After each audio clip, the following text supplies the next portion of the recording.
In a podcast I listened to yesterday, Billy Carson was a guest speaker, and a lot of what they were talking about was awakening to the trauma matrix. We have so much that we've been conditioned, and so much that's going on that has been conditioned into our ancestors, and a lot of this stuff carries on into our genes. And, if you didn't know, one of the amazing things about the human body, we can produce 2.63 trillion volts.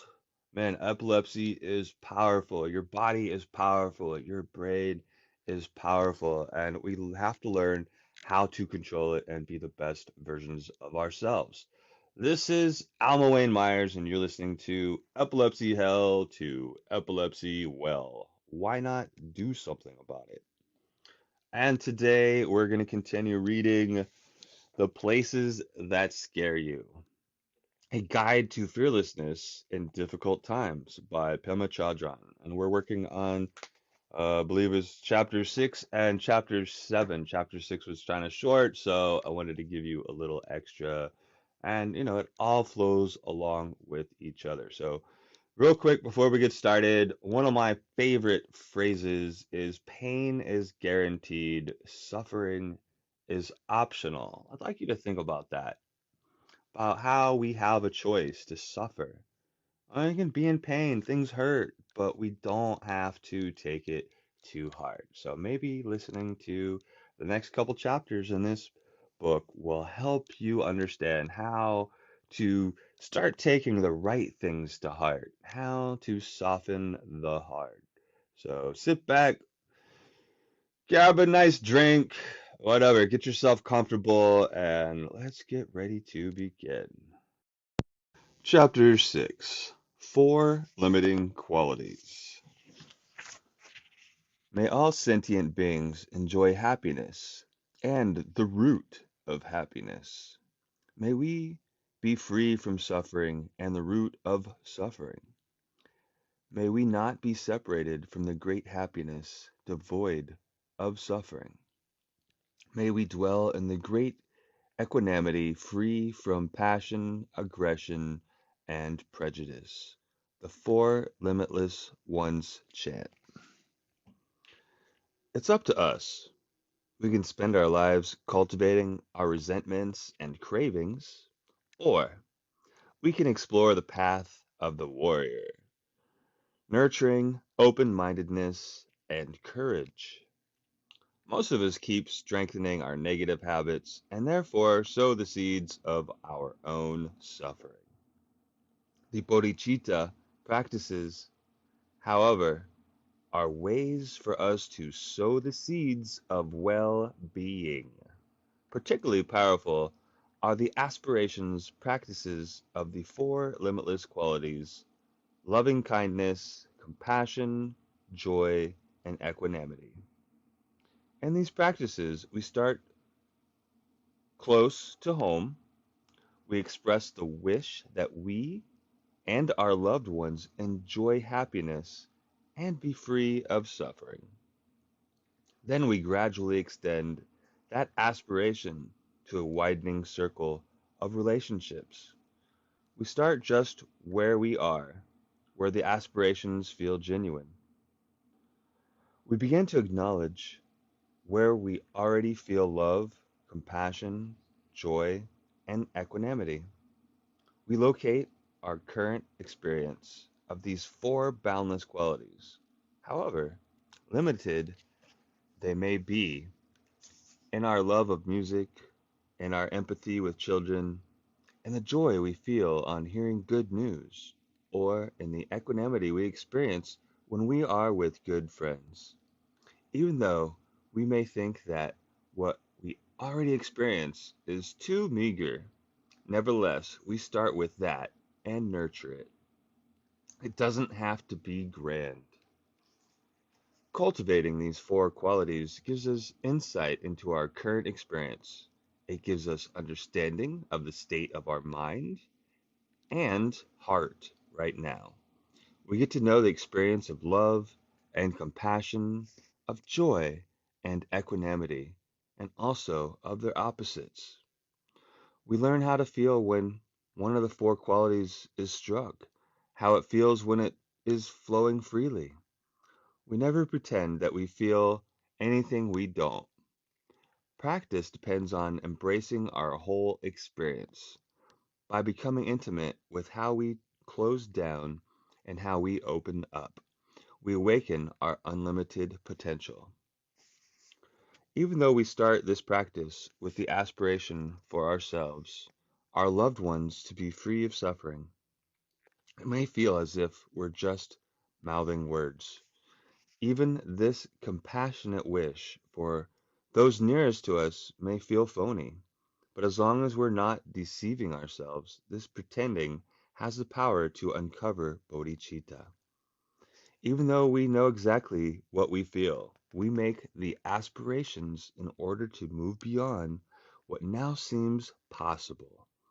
After we practice for ourselves and those near us, we stretch even further.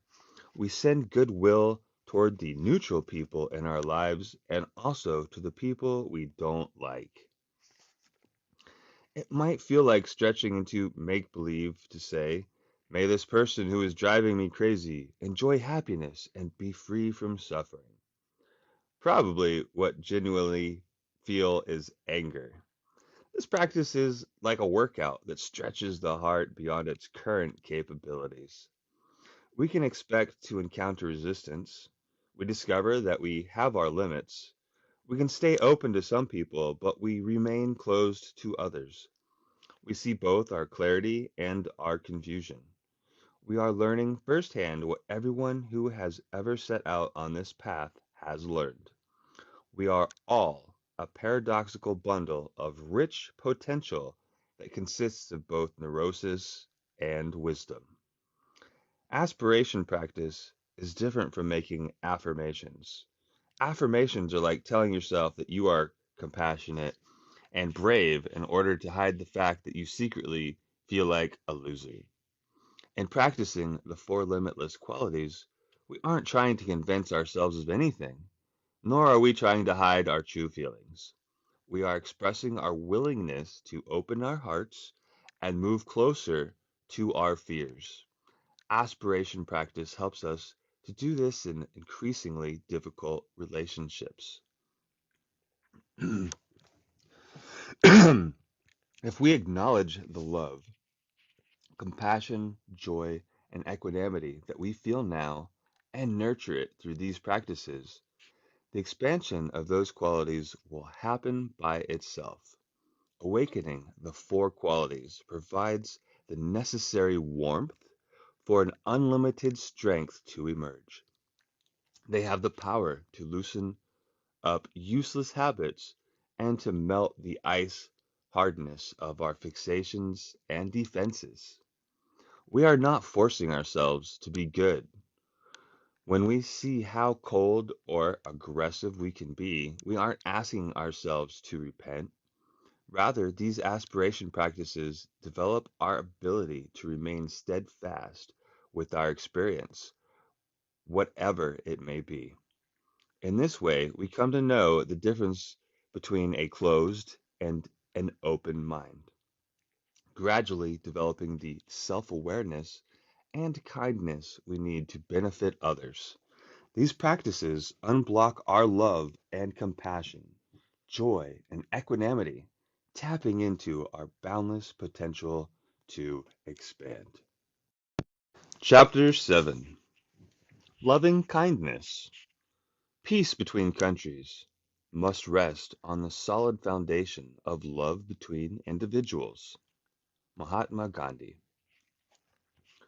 Our personal attempts to live humanely in this world are never wasted. Choosing to cultivate love rather than anger just might be what it takes to save the planet from extinction. What is it that allows our goodwill to expand and our prejudice and anger to decrease? This is a significant question. Traditionally, it is said that the root of aggression and suffering is ignorance. But what is it that we are ignoring? Entrenched in the tunnel vision of our personal concerns, what we ignore is our kinship with others. One reason we train as warrior bodhisattvas is to recognize our interconnectedness, to grow in understanding that when we harm another, we are harming ourselves. So we train in recognizing our uptightness. We train in seeing that others are not so different from ourselves. We train in opening our hearts and minds in increasingly difficult situations. For an aspiring bodhisattva, the essential practice is to cultivate Maitri.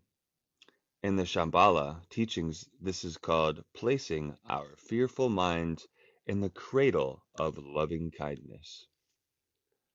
Another image for Maitri, or loving kindness, is that of a mother bird who protects and cares for her young until they're strong enough to fly away. People sometimes ask, who am I in this image? The mother or the chicks? The answer is we're both. Both the loving mother and those ugly little chicks. It's easy to identify with the babies, blind, raw, and desperate for attention. We're a poignant mixture of something that isn't all that beautiful, yet is dearly loved.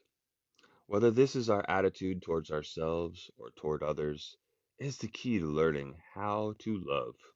We stay with ourselves and others when we're screaming for food, have no feathers, and also when we are more grown up and more cute by worldly standards.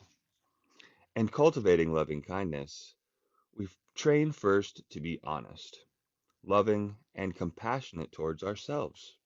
Rather than nurturing self degeneration, it began to cultivate a clear seeing kindness.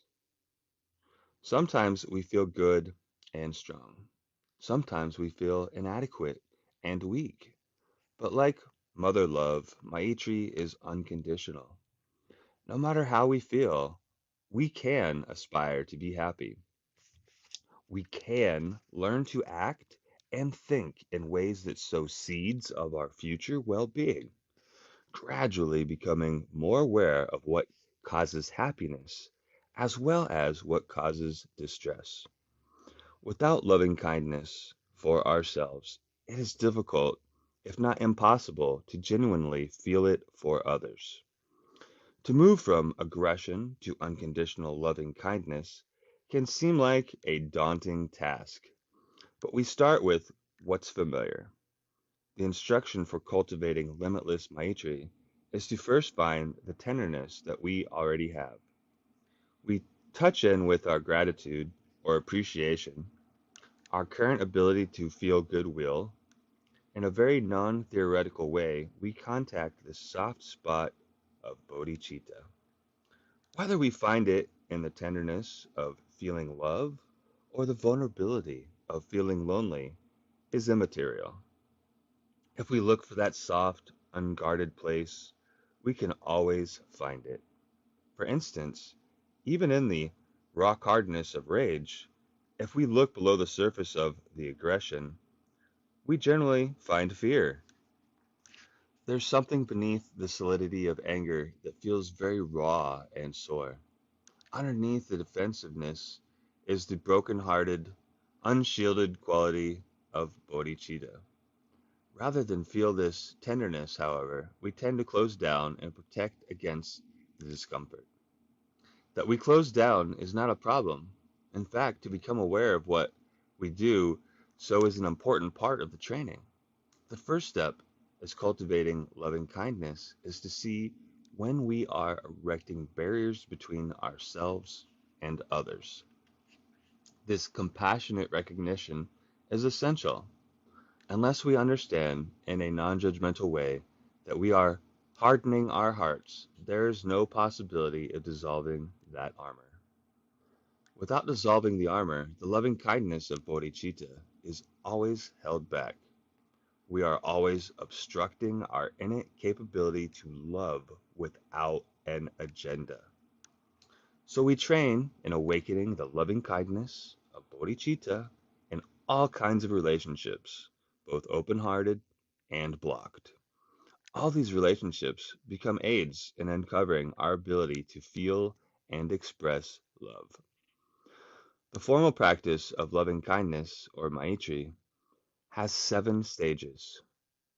We begin by engendering loving kindness for ourselves and then expand it at our own pace to include loved ones, friends, neutral persons, those who irritate us, all of the above as a group, and finally, all beings throughout time and space. We gradually widen the circle of loving kindness. The traditional aspiration used is, may I and others enjoy happiness and the root of happiness. In teaching this, I have found that people sometimes have trouble with the word happiness. They say things like, suffering has taught me a lot, and happiness gets me in trouble. They aren't sure what happiness is when they wish for themselves or others.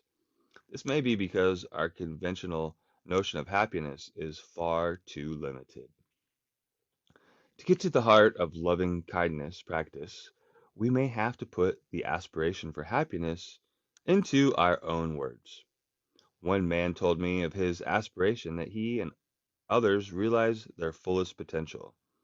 The aspiration of a woman I know is that we all learn to speak and think and act in a way that adds up to a fundamental well being. The aspiration of another person is that all beings, including himself, begin to trust in their basic goodness. It is important that each of us make the aspiration as genuine as possible.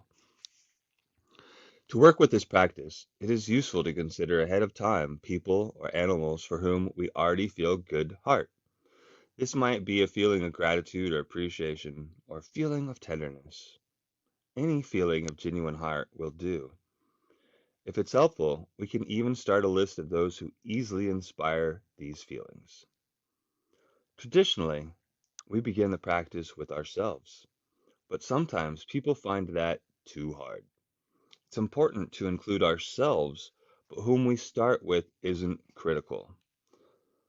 The point is to contact an honest feeling of goodwill and encourage it to expand. If you can easily open your heart to your dog or cat, start there and then move out to more challenging relationships. The practice is about connecting with the soft spot in a way that is real to us, not about faking a particular feeling. Just locate that ability to feel good heart and cherish it, even if it ebbs and flows. Before we begin the aspiration practice, we sit quietly for a few minutes. Then we begin the 7 step loving kindness practice. We say, may I, or a loved one, enjoy happiness and the root of happiness. Or we put that in our own words. Perhaps we say, may we learn to be truly loving people. Or may we have enough to eat and a place to sleep where we will feel safe and comfortable.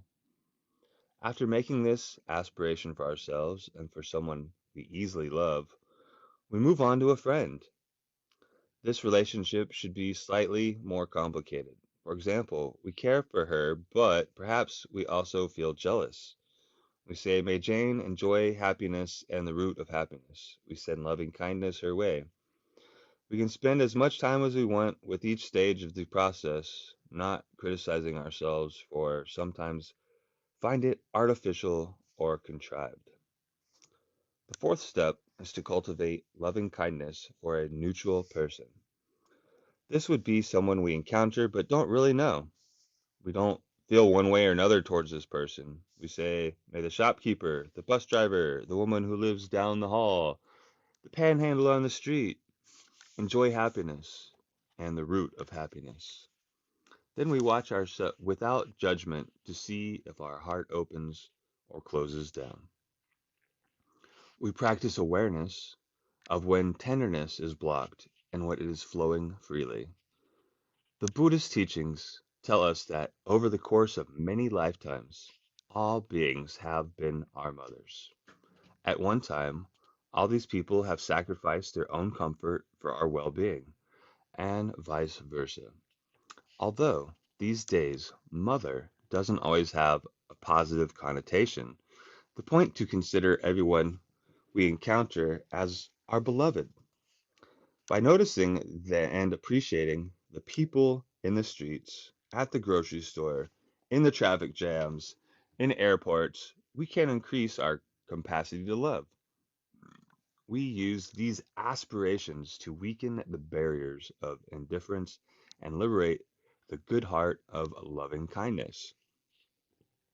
The fifth step in the Maitri practice is to work with a difficult person, someone we find irritating. When we see the person, we armor our heart. We continue as before by making the loving kindness aspiration. May this really annoying person enjoy happiness and the root of happiness. May this woman whom I resent awaken bodhicitta. It's best, at least in the beginning, not to practice with our heaviest relationships. If we jump right into the traumas of our lives, we'll feel overwhelmed. Then we'll begin to fear the practice and walk away. So in the fifth stage, we work with the feeling of negativity, but not the most heavy duty variety. If we start with less difficult relationships first, we can trust that our capacity to stay open to people we dislike will gradually expand by itself. Because they challenge us to the limit of our open mindedness, difficult relationships are in many ways the most valuable for practice. The people who irritate us are the ones who inevitably blow our cover. Through them, we might come to see our defenses very clearly. Shantideva explained it like this: if we wish to practice generosity and a beggar arrives, that's good news. The beggar gives us an opportunity to learn how to give. Likewise, if we want to practice patience and unconditional loving kindness, and an enemy arrives, we are in luck. Without the ones who irritate us, we never have a chance to practice. Before Atisha brought the bodhicitta practices from India to Tibet, he was told that the people in Tibet were universally cheerful and kind. He was afraid that if this was the case, he'd have no one to provoke him and show him where he needed to train. So he chose to bring along the most difficult person in his life, his Bengali tea boy, who was as skillful at showing him his faults as his guru. The joke is that it really didn't need that Bengali servant. There were already plenty of irritating people in Tibet. The sixth stage of the practice is called completely dissolving the barriers. We visualize ourselves, our beloved, a friend, a neutral person, and our current Bengali tea person, all standing in front of us. At this stage, we try to connect with the feeling of kindness for all those individuals. We evoke equal loving kindness for those We evoke equal loving kindness for the loved ones and the enemies in our lives, as well as for those who evoke indifference. We say, may each of us equally enjoy happiness and the root of happiness. Or again, we can put this in our own words. The seventh and final stage is to expand loving kindness to all beings. We extend our aspiration as far as we can. We can start with those nearby and gradually widen our circle to include the neighborhood, the city, the nation, and the universe. May all beings in the universe enjoy happiness and its causes. This is equivalent to making the aspiration that the whole universe be at peace. Each stage of the practice gives us a further chance to loosen up the tightness of our hearts. It's fine to take just one stage and work with that for a while. In fact, many people trade on the first stage for a week or more, aspiring over and over that they themselves enjoy happiness and its cause. We can also simplify the stages. One form of loving kindness practice has just these three steps. May I enjoy happiness and its causes. May you enjoy happiness and its causes. May all beings everywhere be happy. At the end of loving kindness practice, we drop all the words, all the wishes, and simply come back to the non conceptual simplicity of sitting meditation. The main point of doing this practice is to uncover the ability to love without bias. Making the aspirations is like watering the seeds of goodwill so it can begin to grow. In the course of doing this, we'll become acquainted with our barriers: numbness, inadequacy, skepticism, resentment, righteous indignation, pride, and all the others. As we continue to do this practice, we make friends with our fears, our grasping, and our aversion. Unconditional good heart towards others is not even a possibility unless we attend to our own demons. Everything we encounter thus becomes an opportunity for practice in loving kindness. I want to say thank you for listening and taking the time to contemplate what you have heard, because honestly, these are things you should take to heart. You should make them a part of your life so that you can enjoy it a whole lot more. You can be in love with yourself no matter what it is that's going on. It's a whole lot easier for you to love other people and understand that, life is hard. We're all struggling. And not everybody's going to understand what epilepsy hell is all about. Some people are going to be able to take a pill and it'll go away. Some people will never ever have to experience this. I mean, if only 1 in 26 of every person living is going to experience epilepsy throughout their life, and the other 25 people are never going to see it, they're never going to be a part of it, they're never going to understand, and they got their own problems that they're trying to deal with because it's survival of the fittest more often than not. And that makes a lot of people hard hearted. So remember to be soft and gentle with yourself. Be gentle with others. Understand that they don't have the capacity to deal with this crap either. None of us are born with a handbook. None of us are given the perfect answers or the direct route or whatever it is to get us to be the version of success that we feel that we should be. So, I've been studying Buddhism for a very long time on top of my Christianity and Judaism and all the other religions I kind of like to get into. So, Buddhism is nice because it really is talking about loving yourself, working on yourself, being a better version of yourself. So, if you get outside of the religious part where you have to pray to another being, and if you are confused about languages, I mean, whatever, it's all words, it's all a concept to wrap your heart around and not to harden your heart too. So, for the most part, you have to understand things are greater than ourselves, but we are great and powerful. Like I said at the beginning, we can generate 2.63 trillion volts in our bodies. I mean, if we could just harness this, we could power our neighborhood, or we could be superheroes. So make the choice. What do you want to do?